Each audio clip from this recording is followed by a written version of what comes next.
Welcome to the IP2 podcast. Felix, how was your trip to Moncton today?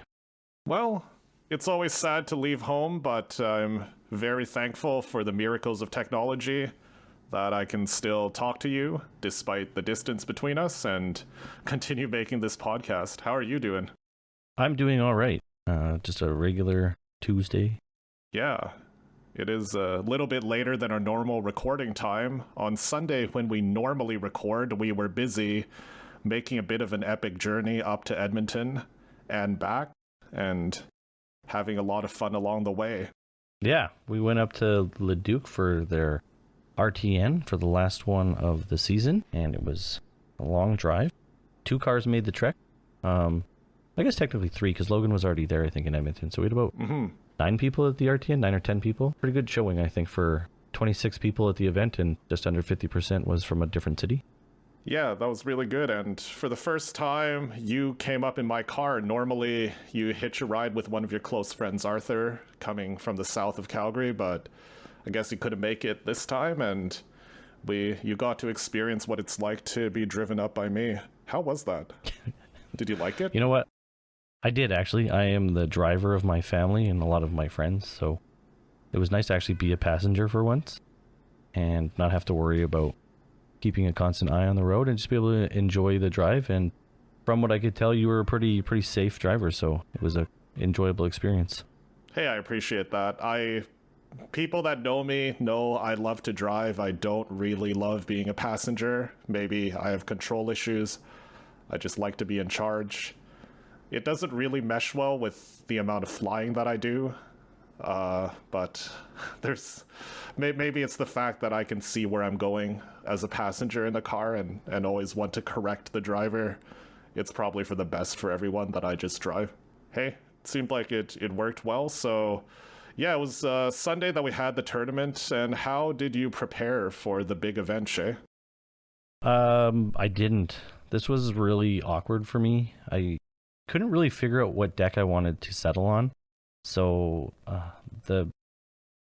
guess 2 nights leading up to the RTN, I was just kind of looking in some of the Discords at Riptide and Icelander chats, as well as kind of consuming some YouTube content regarding those 2 heroes.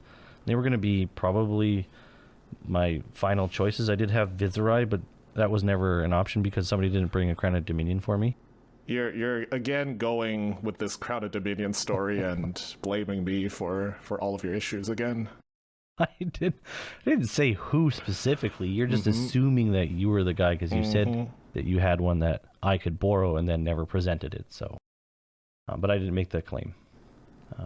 It's just but like yeah, one of those things. Like, you should definitely come over someday.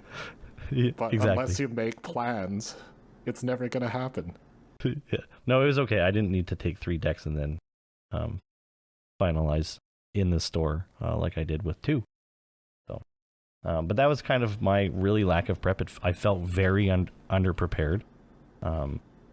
In previous competitive seasons, I locked in my hero and was committed to it way in advance, so it was easy to pick that hero, play it, put some reps into it, make some changes if there was things I didn't like. And in this situation, I just I didn't have anything. So it was pretty rough for me. How about you? How did you prepare for this one? Yeah, it was fairly straightforward because I had a deck from the previous week that had performed decently well. I knew that there were going to be a bit of a different meta up in Edmonton. Just doing a little bit of spying in various Discords and asking around. I tried to get a sense about which decks some of the top players or some of the players that I knew of were likely to be on. I thought that there might be a few more Rune Blades, a few more aggro decks, so I just swapped out 3 cards, I believe, from the deck that I played last week. And yeah, it was fairly comfortable for me at least. So one of us was sweating, and I remember you were still agonizing during the car ride which one to submit for the tournament. Yeah, I was so non-committed, and I kept second-guessing myself on my choice, and really what I ended up doing was just beating myself up over thinking about the tiniest details, like, oh, what if I face a Dromai, or what if I face you? These decks don't, or this deck doesn't perform well into Oldham, and this deck doesn't perform well into Dromai. And I was really deliberating over the dumbest little minutia of the event, which it might not even come to fruition and would never have to play you. So that was my biggest takeaway, just kind of like pick something and commit, and your matchups are your matchups, and you also can't control what gem gives you. Yeah, and I think you were in a bit of a tough spot because you judged one of the two tournaments they had an opportunity to go to, and now this is your one chance to play. So you feel a lot of pressure to get it right, and that could lead you to worrying a lot about minor details that maybe if you had a second shot, maybe you would feel a little bit more comfortable letting go. Do you think that played into it at all? Oh, absolutely. Okay, so who did you end up registering? Of my two choices between Riptide and Icelander, I finally settled on Icelander. In my little bit of prep on the night before, I was thinking about, like you said, the last weekend's RTN and who would be playing, and also who is going up from Calgary. And the sense that I could get, that I kind of figured the meta would be low AB and high red counts and lower blue counts for a lot of the decks out there. So I decided to choose Icelander on a Weather Vane build, and the game plan was to tax above the resource curve that these decks are performing at, since there was very little ice in the meta. So that's what I ended up going with. Got it. And before we delve into the performance of that deck and each of us at that RTN, just because we did all start off with a big drive up for 2.5 hours, we were all chatting about this, that, and the other. I always find when we travel as a team or as a group, I guess team has more of a formal definition. We definitely aren't one. But when we travel up as a group, I always find that the Calgary folks are a little bit more relaxed, and we do tend to band together, even if we didn't go up in the same car together. And I don't know, do you feel the same way? Yeah, there's I think a natural camaraderie when you travel with people, especially when you're going into quote unquote enemy territory that we like to kind of play off of. And you know, those people are your teammates or your friends for the day. You're all kind of in the same goal. And yeah, and it was, I've never ridden with you and Emily and Tyler, so it was nice to sort of formulate more of a bond than I think I generally have with you guys or with them, because typically we show up in different vehicles together, and having that opportunity to chit chat really helped me to get to know them a bit more personal than just on a fab level, and kind of create more of a relationship there. And I, again, as always, it's community driven. I really enjoy that aspect of the game that we do. Yeah, I do really look forward to the car rides in a very strange way. It's a very weird thing to be looking forward to, both on the trip there and the trip back, but I have a lot of great memories of our car rides up to Edmonton and back, whether we win or lose. There's some funny stories. There's bidding on auctions in the Canadian Discord as a car, and yeah. I'm driving and I'm telling people, "Hey, bid for me, max 50, max 70. Come on!" Like, and there's also just stopping for a supper as 3 or 4 different cars halfway back to our destination. There's a lot of great stuff. Guess, do you have any single highlight from our trip up there besides Fab? Not necessarily a highlight, but one thing that I'm coming to figure out and learn, that you're kind of exhausted after a long day of 6, 7, 8, 9 rounds playing, that maybe in the moment you're not ready or able to discuss the day and the highlights and the low points. When we get in a car, I think your brain gets a chance to refresh while you're driving and relaxing, and I find it easier to recount the day on the way back in the drive and have those fun memories about the game and in between round chit chats with people. And that's probably my highlight for the day. Yeah, the nice debrief that we all did together on the car ride back, even though there were unfortunately a few team kills, both within the car and between the two cars that drove back that night, which we'll touch on in a little bit. Yeah, it was overall an incredible time. So I guess let's delve into some of the details. Shea, we roll up to Dream Escape in Leduc. We were there pretty early. I think we were there a little after 10, and the doors didn't open till 10:30, so we had lots of time to relax and get prepared for it. And then slowly, as the doors open and people start to trickle in, we ended up with 26 people on the day, like we said earlier. 10 people from Calgary, one person from Lethbridge. That's a long drive. That's an extra like 2 hours on the drive, and then the rest were from Edmonton. Yeah. Yeah, and Dream Escape is a great store. It's very unique. There's a board game shop and typical, I guess you would say, LGS up front, but they have escape rooms in the back. Unfortunately, we don't play Fab in any of the themed escape rooms. I think it would be fun one day if we could have a Sherlock Holmes themed skirmish or something like that, but there's a big... It'd be pretty intense. Yeah. And then there's a big room for cards in the back as well where we are. And yeah, just a great store.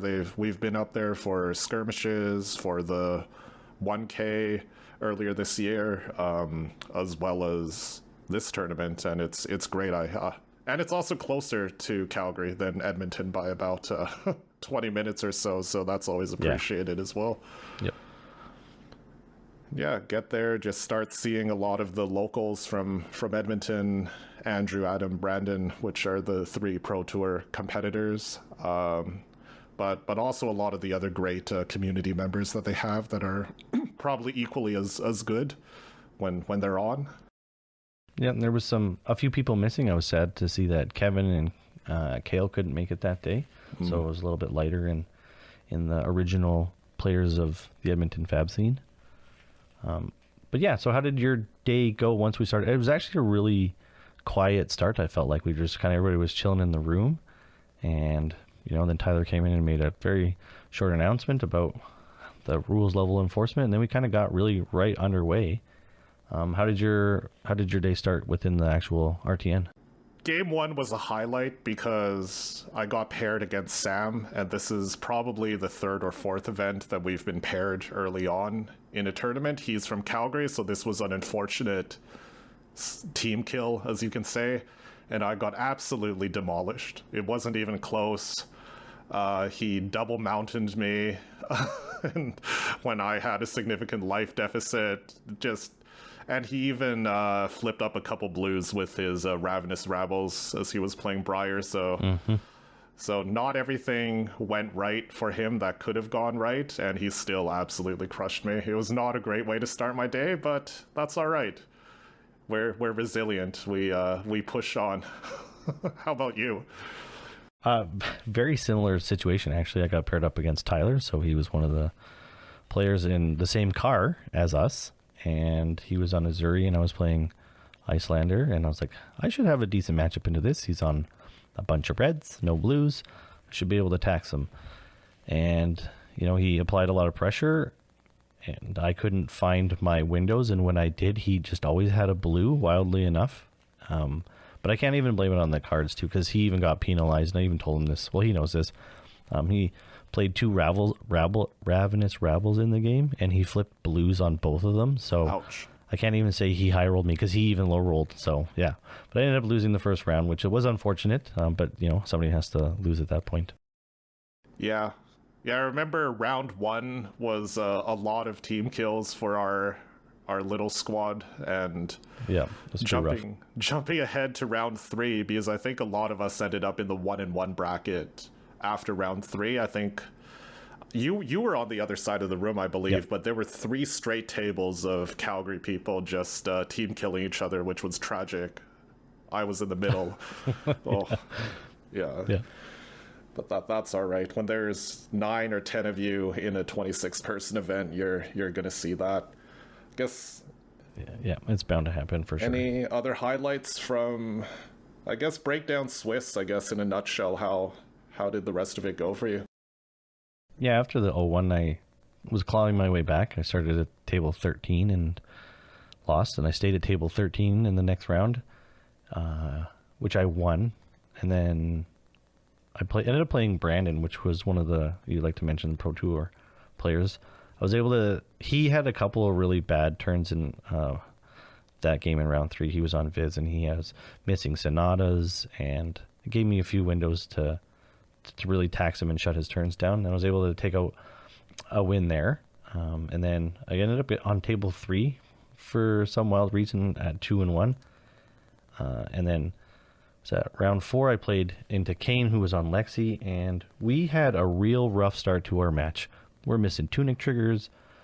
He played a 3 of a kind out of his hand, and then he tried to codex at the end of his turn, and then we caught it before it was too late. Had to call Tyler in, the judge. It was a mess, and I made a bunch of mistakes because I was playing Ranger tech that I've never used before, and I missed it in a couple instances. Didn't necessarily cost me the game. I probably already lost at that point. So that was a really rough round 4, and I think at that point I was probably mathematically out, but you know, I like to play it out. So I played round 5, and finally in round 5, my deck did what it was supposed to do against a Dash player, and I was able to get Frost Hexes and Insidious Chills on the board without taking too much damage. Then playing Weather Vanes, making a bunch of Frost Bites. I think on the last turn when he was at 5, I did 25 damage to him.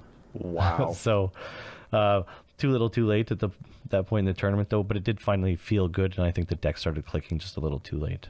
How did the rest of the day go for you, Felix?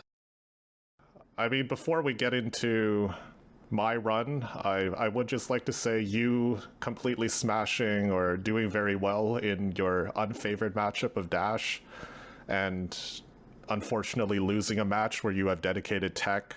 Yeah. That's very you, isn't it? Yeah, probably.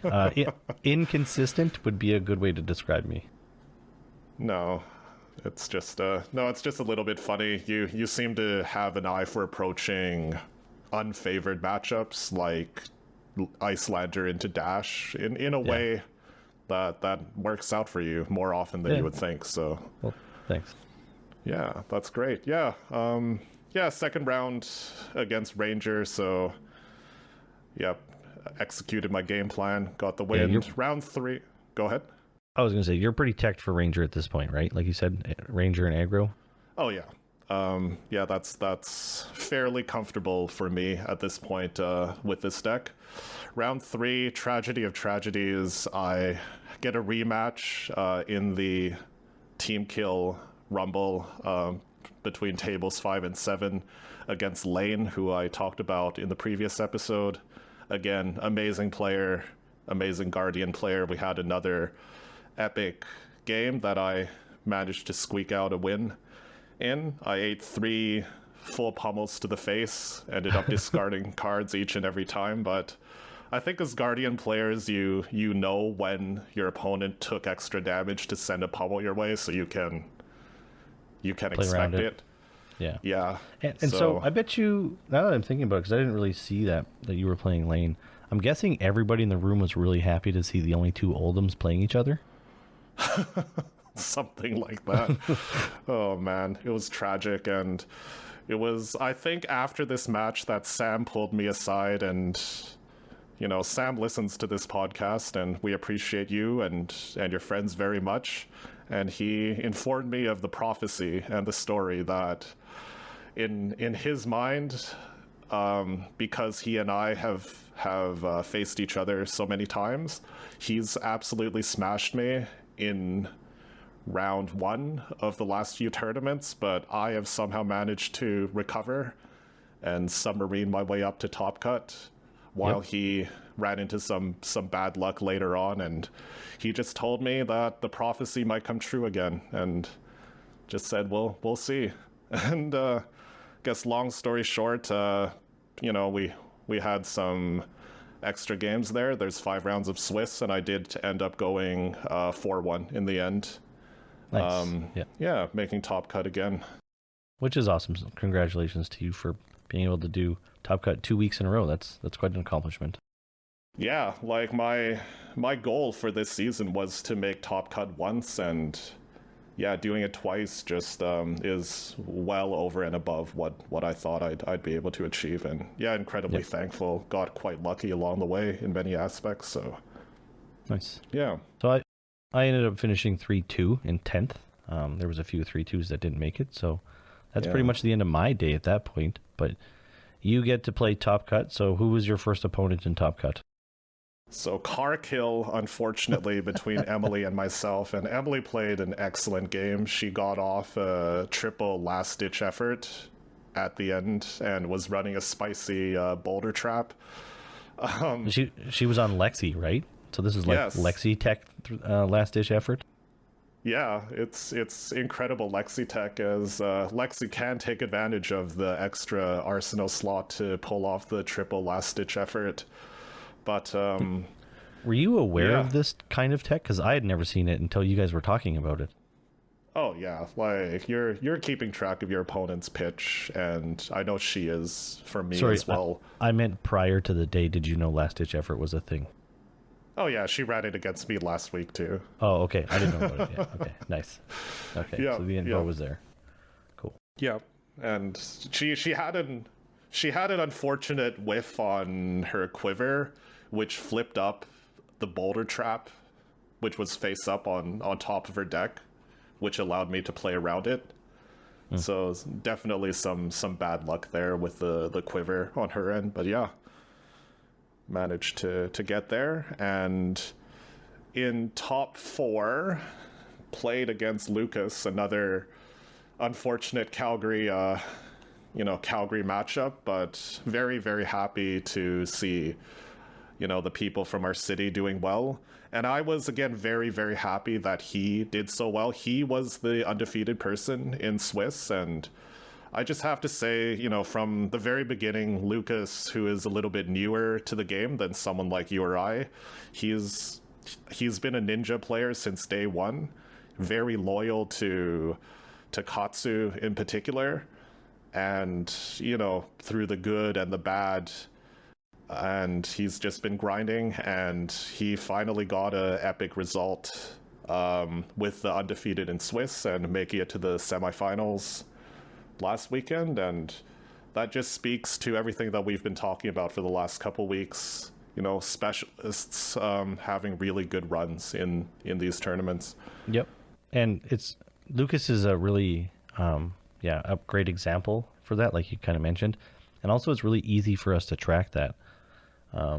You get to see the week's results back to back, and then even going back further to ProQuest season down in Lethbridge, he was doing fantastic in the PQ there, and I think he also made the top cut there. So you can see his growth as a player, finding that success, getting those reps day in and day out, and he's very close to becoming like very rewarded for it. So I expect big things out of Lucas coming up.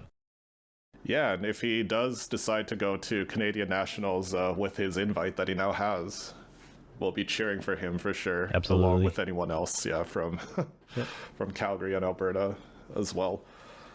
Yeah, so at this point, this puts you into the finals. Mm-hmm. And your opponent was Kane, I believe, and Kane was playing Lexi. He was who I played in round 4 and played absolutely atrocious against. So I hope you did a little bit better than I did. Why don't you tell me about that? Well, the game was pretty simple. He wanted the Jabil. I wanted the sentimental value of having my name as Oldham, on the Living Legend register for Oldham. So we shook hands and made a judge-approved prize split without bribery or coercion. Coercion? Yeah, that's a good one. None of that. Yeah. And, I was very happy that we could work out a win-win kind of situation while getting everyone back home earlier. An hour and a half earlier? Yep. That's right. Awesome. And, so at the end of the day, like I did post on Twitter, just incredibly thankful, and how do I put this? I was going to be quite sad that Oldham was going to leave, and it's a silly thing because very few people have the privilege of being memorialized on the Living Legend. Yeah.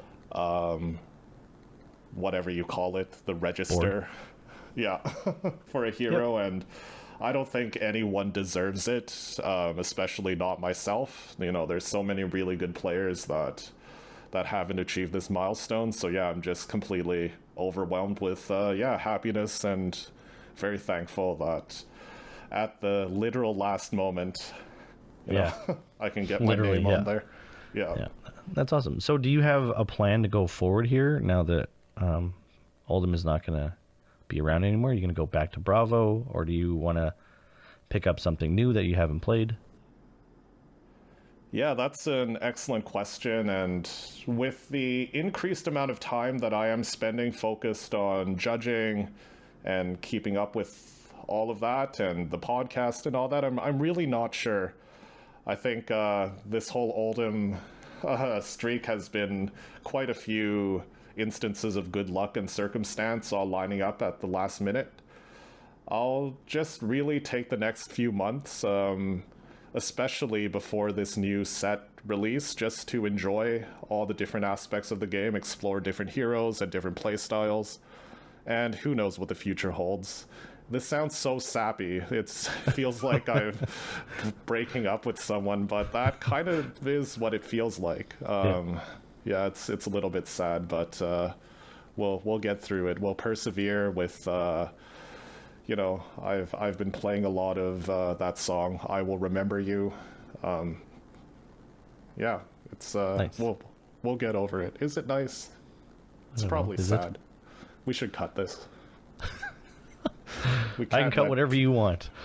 I'll probably just leave it in because that's too much effort. All right, but yeah, overall, yeah, incredible time up in Leduc, and yeah, I was very happy to, you know, drive up and down with you and Emily and Tyler as well, but also, you know, get that sense of team playing with the other cars. And at the end of the day, the tier 2 events are over, and for national season, and coming up to the calling here, I know Alberta is going to band together as one big team, and we're going to leverage all of those excellent players up in Edmonton and present a unified front for what's coming up here. And that's what I love about our community. Yep, absolutely. I do want to just kind of touch again. I know we've been kind of beating this dead horse, but I want to hammer it home for anybody that's listening. You found success on Oldham. You know what? I didn't do terribly on Icelander, and I would say at this point these are our comfort heroes, and we really did not get reps in this RTN season that I know we would have liked to get in. And I still think, obviously, you did good. You won an event. And, you know, making 10th in an event is not shabby in itself. So having those reps on a hero that we're dedicated to, I think really helped not being able to put in the time because life gets in the way. If people have children or work, or you just can't find time to play, this was a way to still enjoy the game and feel like we're doing good without having to put a ton of reps into practicing and playing. Yeah, I can't overstate this enough. So many games in Flesh and Blood are dictated by predicting what your opponent's going to do, as well as just maximizing the capabilities of your own hero. Oldham is certainly a deck that rewards that sort of mastery, just knowing when to push, when to defend, being able to predict what your opponent's line of play is going to be as they attack you 3 times a turn. What's going to be the first, what's going to be the second and the third. And yeah, some of those things are somewhat evergreen and will last you throughout different metas and different seasons. So yeah, can't say enough about that accumulation of knowledge and experience over time. So I know you're working on a really good transition there to talk about community days coming up, since we're recording this on June 6th and our community day is on the 10th. You had a really good transition and I brought you away from it, but let's talk about community day coming up. It can still be a good transition. I mean, we can peel back the fourth wall a little bit. That's fine. We're an open podcast here. But yeah, community days are a wonderful tradition that we have here in Calgary, and a lot of this harkens back to something that came up in our interview with Ryan Wood. And he said that one of the best ways to grow the game is to make it easy for stores and to take some of the burden of, I guess, promoting the game and running learn to plays and all of that away from the store, just to almost have a community run itself. Instead of being something that the store owner has to spend their time promoting and paying attention to and babysitting. I mean, Shea, there's so many little things that you do, for example, for the stores here. I mean, just can you list some examples off the top of your head just from a week-to-week basis? I don't know if I do stuff week to week. I appreciate that, but I think one of the biggest things that both Arthur and I did to start, which you got on board not too long after, was we sat down and we built a ton of basically welcome decks for all of the heroes, because we had a bunch of bulk chaff and we had nothing to do with it. So we built like 100 decks and put them together in little team bags, and then went around to the stores that were selling Flesh and Blood to give away to customers, or to try and help entice people to at least look at the game. So that was a big thing, I think, because when the customer would come in and they talk about, yep, they have this, we have these promotional decks, here you go, have them for free. I think people like swag, so it's always a nice thing. Very easy to talk about. And then just the community itself always gives away bulk and is very kind to people and helping out new players whenever they come in, with suggestions on how to build decks or where to go forward. And I know when we open up our prize packs, we always give away the bulk in the packs, because I know there's people out there that are not ready to invest in the game like some of us have. That's a couple of ways. I know we always try and engage with them in between rounds and after the armory is over. Talk to them, chat to them, find out how their event went, and what they liked about it, and just kind of make it a personable experience that, you know, yes, we just met, but we can be friends. We have this common ground in this game called Flesh and Blood that we really enjoy, and hopefully that people have a good time, and that is part of what makes them want to come back. Yeah, and all of those little things that you do throughout the day of an armory or the day of an event, that's creating that nice welcoming environment, that's growing the game, that's enticing people to come back. And all of that is making the life of the stores that choose to support our game and that want to grow that community just a little bit easier.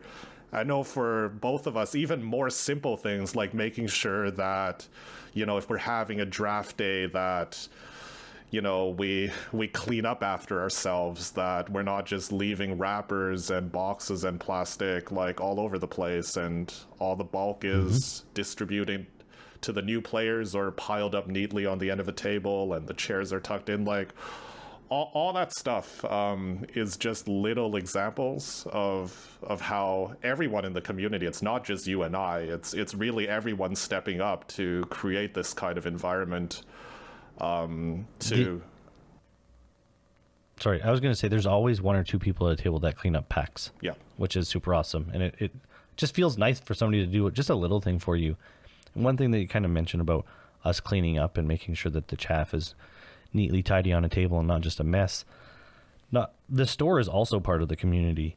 And if we were just to leave our garbage from our bottles and our snacks and wrappers all over the place, the stores aren't going to want to support these community days either. So showing respect to the environment that you're playing in is also really key to having everybody engaged with this and making it a welcoming and comfortable place. Yeah, and just like you said, our community days at the end of the day is a community run event just to celebrate and thank all of the people that make up this great community that we have here, and that includes the stores. So fundamentally, it's a day where we post in the Discord, and we'll get the store to post it on their social medias, as well as a combined community day / learn to play day. And we just tell the stores, please post that there's going to be snacks, there's going to be welcome decks, and all we ask for the store to provide us is some space. And very fortunately, one of the stores that we have locally, Ogre's Den, has a ton of space that once in a while they have a free Saturday that we can just reserve a huge chunk of their store for. which is great. And yeah, we'll just mobilize everyone. We'll entice them with some free giveaways. Not that most people need that incentive to come out, but it's, again, a nice way for people to donate and just redistribute some cool stuff to new players and to veteran players alike. And it's a great excuse to also have a learn to play, because thinking about when I was trying to promote other games in the past and promote them to the public, I always felt bad for people if they're running a learn to play or similar kind of event, and there's just two people kind of sitting at a desk and they're just kind of looking at people walking around with puppy dog eyes, waiting for them to be approached. I think a much more successful way of engaging people is to showcase a vibrant community that already exists. And what better way to do that than to get people out? And, if we have 25 or 30 people all playing games, having a good time, like, that sells itself much more than, whoever you have sitting behind a desk waiting for people to walk up to them and ask them about the game. And, the game has great table appeal. The heroes look great, the weapons, the armor. There's so many things that are just so naturally enticing about this game that really pull you in.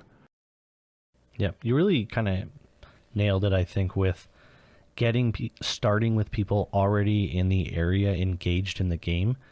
If you're sitting there, you and your buddy, people coming into the store aren't necessarily going to be drawn in your direction because you're not doing anything. But a customer walks into a store and they see this group of people playing a game, I believe they're more enticed to come over and just even look and maybe even ask a question. What are you guys playing? And you do a wonderful job of setting up like a table that says, hey, this is an event, come check it out. And you're always very engaged, waiting at the door for anybody to come over that is any bit curious about what's happening.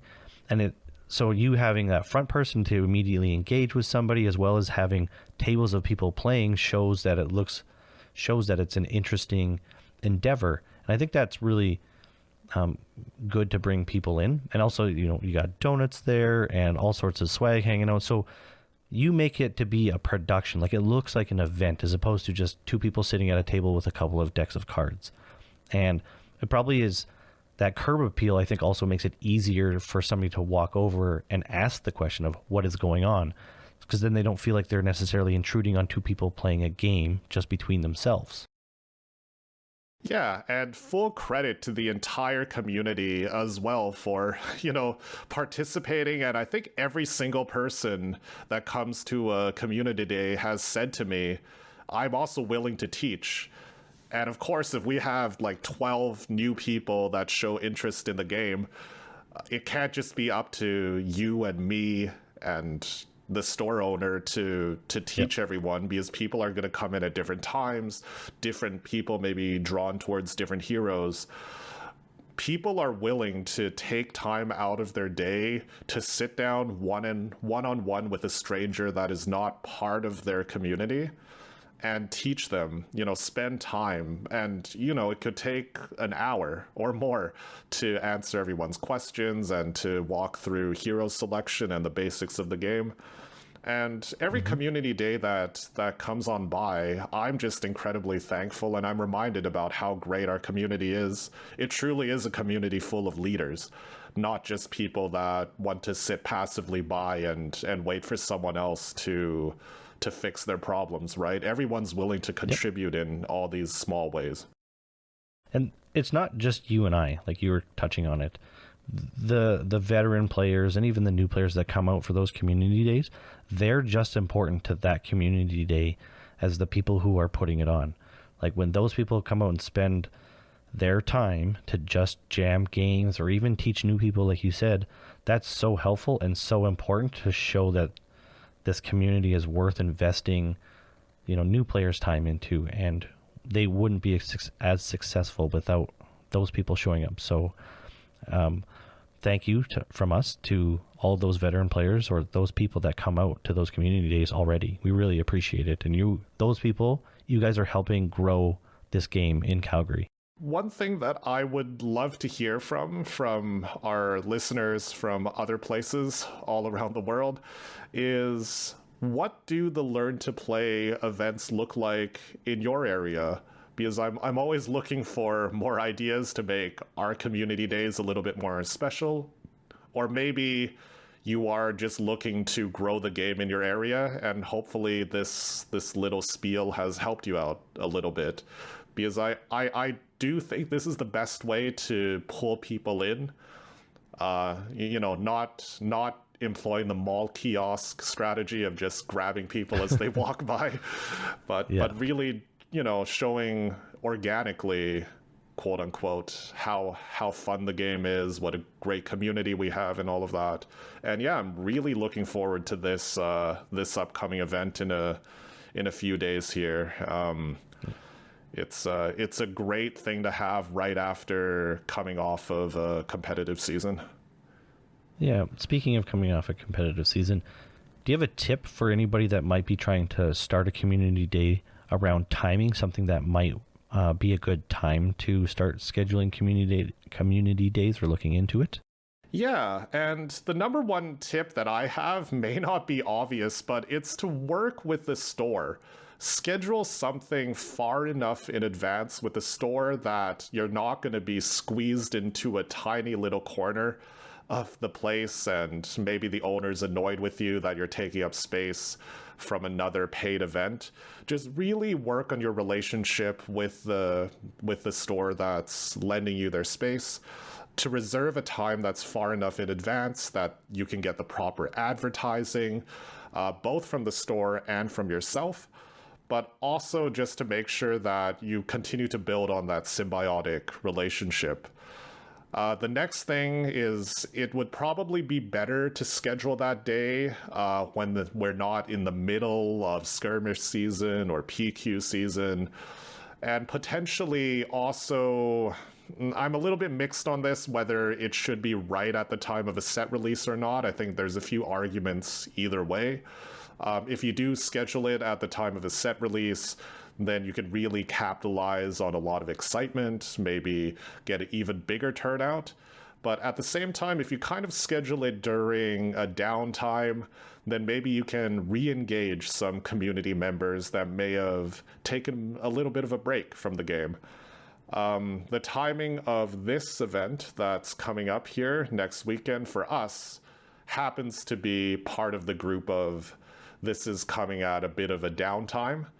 The next set release is about a month away. We're just coming off a competitive season. I think it would be a great opportunity to re-engage with the entire community and get them out, see what's new, and get everyone more and more excited for the next set. What do you think? Yeah, those are super awesome points. I don't really have anything to add to that. Speaking of downtime, we are coming from a fairly hectic part of the schedule. I mean, if you think about it, we had PQ season, into skirmish season, into RTNs, and it almost felt like they were back to back to back, which is great. At the same time, a little bit exhausting, especially for people whose local tournaments are very important to them, like ourselves. Yeah. And it seems like we're heading into a new season, the back half of this year, which has a little bit more emphasis on the huge events like the tier 3 pluses. We have the national seasons where you're going to have worlds. And it seems like the local tournaments are going to be a little bit more spread out there. I mean, what's your strategy for keeping up that level of engagement, or do you think you're going to take this opportunity to relax a little bit? I was starting to get burnt out. Last week, I think I was really feeling it. I think is part of why my ability to prepare for the RTN I felt very low. Like that's why part of why I felt underprepared was I couldn't bring myself to message people to be like, hey, do you want to practice? And even jam games on Talishar. I think I was starting to feel it finally after a couple of years of thinking about this game. on a daily basis and talking about it every day and playing with decks and stuff like that. So I am definitely ready for a break. I'm at least taking this week off. I know it's very short, but I'm at least taking this week off from Armories. I'm not going to go to the Tuesday, Wednesday, or probably even the Sunday one at this point. I will obviously attend Community Day on Saturday. Right. But that's a different speed than going to an armory where, you're playing games and stuff like that. I might even take another week off because, I am definitely feeling it. And then with the addition of the podcast, as well as trying to focus on being a semi-competitive player along with personal life, it's becoming too much for myself. So I definitely need a break. But I still love the game and I still think about it all the time. So I don't even know how long that break is going to take. Or how long I'll be in that break before I just want to get back to playing, because I do truly love playing this game and I really enjoy it. So I think my break could be very short. How about you? How are you feeling about the competitive season? Yeah, I mean, for me, definitely I'm going to pivot to focusing on the community, on the podcast, on being a better judge, all of those different things now that the back-to-back of local tournaments is gone. I don't think I feel burnt out as a player just because I have been, I don't want to say coasting for a while, but I have been managing, I guess, just because work has been absolutely crazy for me for the past like 6 months, I would say. So I've already kind of been in that mode where I'm just really focusing on the parts of the game that I enjoy, which is the community building, judging, this podcast, and all of those things. And I expect that to continue as we head into the back half of this year. I personally am really looking forward to some of the bigger events as well.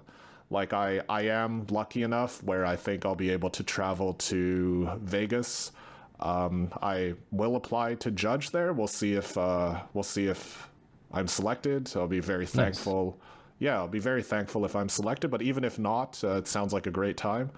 And the same thing for Canadian Nationals. I would love to be able to judge there and to be able to just further help out the broader Canadian opportunity. See Fred in person again, for example, and all those different things. So there's a lot of things to look forward to in the back half of this year. And for me, it's just going to be about, just continuing to focus on growing the local community, supporting all our local players as they prepare for those bigger events, or even if they just want to get better for themselves. And I'm just really looking forward to having a little bit more of a break in between those competitive events. Yeah, nice. Well, Shea, I know last episode I promised it would be a little bit shorter. This one, I think I'll finally be able to follow through on that promise. This went 20 minutes longer than I thought it was going to be honest. So you have a gift for the gab, as they say. Yeah, well... What can I really say to that? Someone tells you you talk too much, and what are you going to say? Whatever you say, you're going to prove them even more right. I guess so. Yeah, true. You can't win either way. So checkmate. No, it's good. If it wasn't, we wouldn't have a podcast if it wasn't for you talking. So because you like to point out that I don't talk enough. So I'm just a man of few words, Felix. Yeah, but each one counts, Shea. That's the important thing. So all right. I do want to give a little shout out to Andrew, who just started listening to our podcast, and he crushed out at least 3 episodes today. I know he did because he was messaging me about every single episode. So thank you for the time that you're putting in, Andrew, and also anybody else that listens to this. We really do appreciate your time listening to our podcast. And with that, please follow us on YouTube at IP2 Podcast, on Twitter at IP2 Podcast, and on Mastodon, IP2 Podcast at wraith.social. Thank you.